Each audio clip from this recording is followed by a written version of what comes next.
Hi, hi. Pass this around. This is Joey Reynolds. These are relevant things that I'm saying. You know, comedy does not pick a party. Comedy does not come in Republicans or Democrats. It's an equal opportunity offender, and sometimes a help. George Carlin, for instance, he didn't pick a party. Johnny Carson, any of the great ones from the past, and the we seem to be separated. So someone now will focus on their particular belief as being the area that they want to condemn, and they do the comedy based on that. I like to give a broad scope on everybody. I think it's like a garden hose. Once it is goes wild, everybody gets wet. Everybody gets wet. The circulation of that hose is really dangerous, but it's not harmful. It's just you're gonna get wet. Now the thing that we have in our society now is a push for black people to have all of these jobs. This is like a lot of crap. I'll tell you. See, nobody wants to talk this way. They don't want to talk. Black people know this. I mean, come on. Black people know it better than anybody. And I talk to everybody, all kinds. I don't care. And people get offended when they are protecting something or when they're in fear. False evidence assumed real. FEAR. False evidence assumed real. The English language, the language that I speak right now, which is it took me a long time to get here. When I first started in broadcasting, there were announcers, and they were just magnificent. They did the Metropolitan Opera, and they were saying things like, "Welcome to the music of Rimsky-Korsakov." It was very much like that. I was in a business where I spoke naturally when I got on the air, and I didn't ever learn how to speak that graciously, and I did not have mellifluous tones. Can almost not say the word. But we have a craft here. It's a craft. Speaking is a craft. So the inclusion of black people right now, specifically, because there's an effort to move this forward after Black Lives Matter. Now that's a good thing, morally and mentally. But now, practically, it's not that good because you're putting people in places where they don't belong. There's a commercial for Subway right now to reach that marketplace. They got a black guy's in a huge tire, in a fire truck tire, and it's fine. He goes and he pulls up. It's funny. He goes to Subway and gets his sandwich to go, but he talks like this. It's got to be like that. Where is that coming from? I mean, why are we pushing that particular kind of slang? It doesn't fit when you're doing something that is setting the tone for the country. Now, I mean, I can make fun of most anything. Toyota says, "Let's go places." Yeah, where are we going to go? From the kitchen to the bathroom? You're not going anywhere right now. See, you can have fun with anything, but I'm saying to you that this inclusion stuff it's deep. CBS seems to want to push black. I know they're friends with Oprah, and you got Gayle King, who I refer to as Mr. Oprah.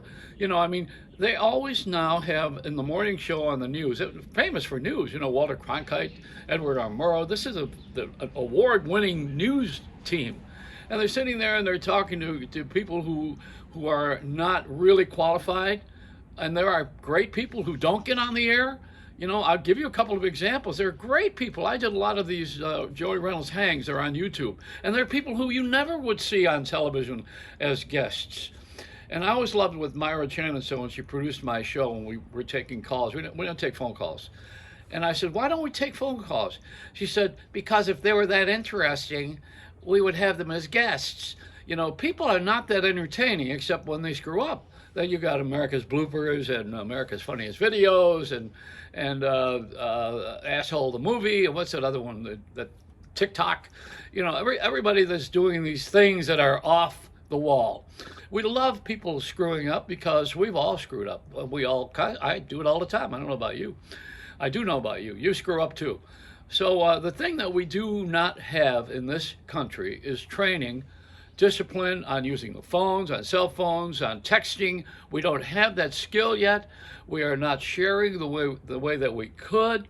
And people got a lot of time on their hands right now because of the pandemic and also no jobs. So they're going to be demonstrating and marching. And we have a lot of that now. A fear of the inauguration being ruined. So we called out the National Guard. I don't know. I don't expect that there's violence every time we turn the corner, but I do say that we have to teach each other by behaving ourselves. You know, it starts in the family. It doesn't. This did not start in Congress. This mess. It starts in the family.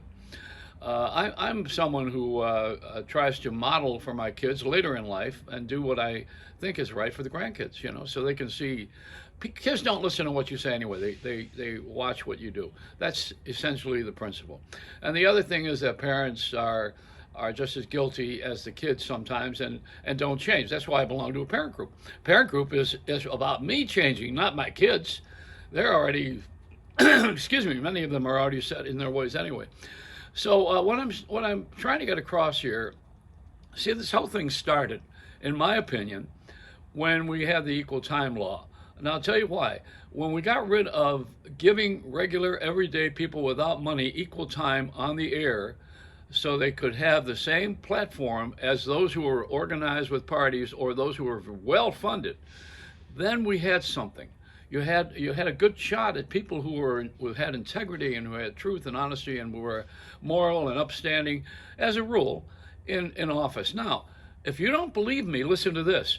The money now that is being taken away from the senators who have supported the lie about voting being fixed, those guys are now having their funding removed from corporations. Corporations are taking their money away from that cause, because of that. And they're taking the money away from those senators who behave like that. So it's about money, see? Money is behind running for office. That's why I say we need the equal time law, so that everybody has a fair shot. And now if you talk about inclusion and black people, that's a fair shot. That's equal time. And owning radio stations, black people never could own radio stations. Why? Because they didn't have the finances for it. And these people who own it, they own 1,600, 2,000 stations. They're bankrupt and they keep going. How does that happen? Because the FCC is asleep at the wheel. They don't take stations back when they don't work. There's a tower in a community for a reason. It's a dedication to serve an area. It's a public service. See, the internet stuff is not a public service. Internet is private companies. They're not licensed by the government.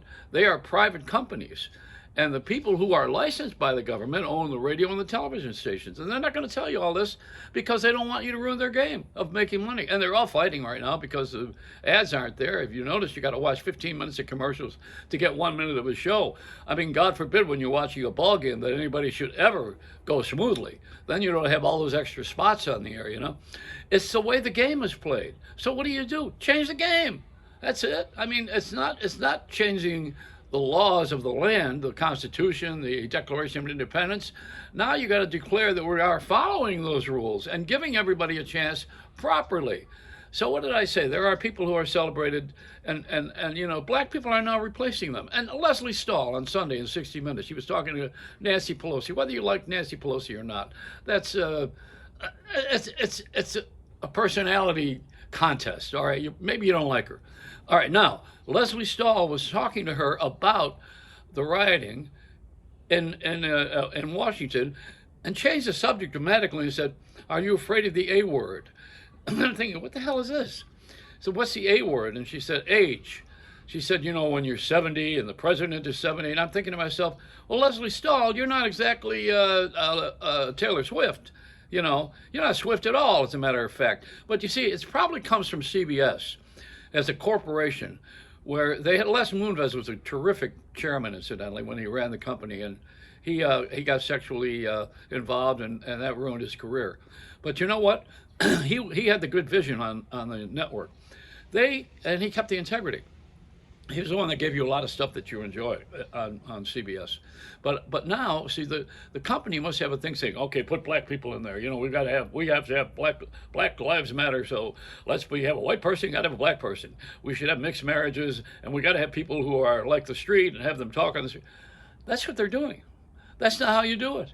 It's how they do it. It's not how I would do it. And can't be offended by what I'm saying. You can, but it's ridiculous. What are you giving people jobs that they are not qualified for? Or they just because you want something?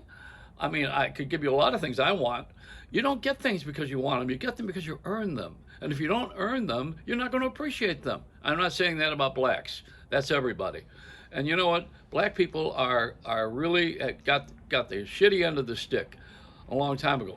I didn't do that, and I wouldn't. I don't live that way. And when I was a disc jockey, I didn't sit there and look at color differences when I played records.